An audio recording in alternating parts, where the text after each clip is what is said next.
ការលាងដៃនេះវាមានសារៈសំខាន់ដោយសារវាអាចការពារបានទាំងការ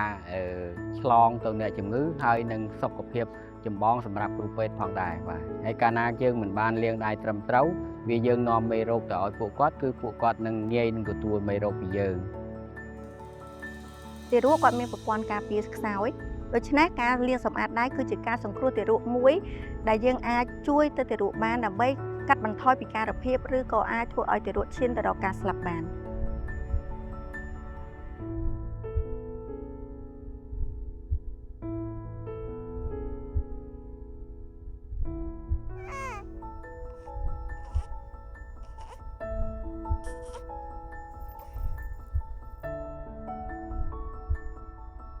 ដើម្បីជំរុញការងារលាងដៃនេះឲ្យបានតែកាន់តែផលផុសហើយសរស័ក្តិសស្រាំខ្ញុំបាន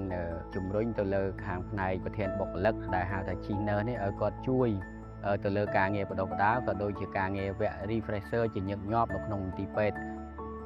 បន្ទាប់ពីការបដិបដាលរយៈមកយើងសង្កេតឃើញថាបុគ្គលិកនិងគ្រូពេទ្យទាំងអស់នៅក្នុងមន្ទីរពេទ្យថ្ងៃរឿងមានការរីកចម្រើននិងអាប់ដេតខ្លួនអាចលាងដៃបានគោរពទៅតាមពេលវេលាទាំង5និងរបៀបលាងដៃទាំង6ជំហានបានល្អប្រសើរជាងមុនវាប្រៀបដូចជាម៉ោងរោលដែលដាស់សតិយើងថាត្រូវតែលាងដៃត្រូវតែលាងដៃការលាងដៃគឺជាការសង្គ្រោះជីវិតការលាងដៃគឺជាការសង្គ្រោះជីវិតដែលធ្វើឲ្យយើងទាំងអស់គ្នាត្រូវតែគិតមុនគេថា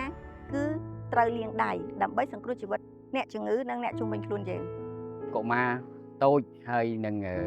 កុមារទើបនឹងកើតគាត់មានអនាគតវែងឆ្ងាយអញ្ចឹងបើការណាគាត់ទទួលផលលំបាកអំពីការលាងដៃមិនត្រឹមត្រូវរបស់ពួកយើងឃើញថាធ្វើឲ្យគាត់នឹងមានពិការភាពដែលបាត់បង់អនាគតភ្លឺស្វាងរបស់ពួកគាត់